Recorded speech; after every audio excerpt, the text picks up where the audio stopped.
Bismillahirrahmanirrahim. Birinci bölüm. La ilahe illallah kelimesinin toora manisi.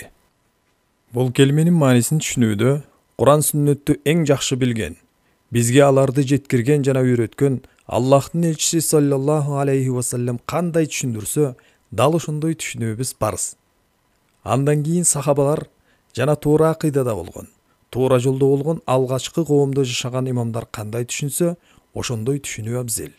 Себеби кийинки замандагы шарияттан сүйлөгөн кээ бир адамдар аларды ташташып, келмени түшүнүүдө өздөрүнүн акылдарына жана тайкы илимдерине сүйөнгөнү себептүү адашуу пайда болгон. Натыйжада алар жөнүндө жакшы күмөндө болуп, аларга ишенип ээрчиген карапайым адамдар дагы туура жолдон алысташкан. Ахли сунна алымдары La ilahe illallah kelimesinin manisi мындай түшүндүрүшөт. La ma'buda bihaqqin illallah. Жалгыз Аллахтан башка сыйынууга татыктуу зат жок.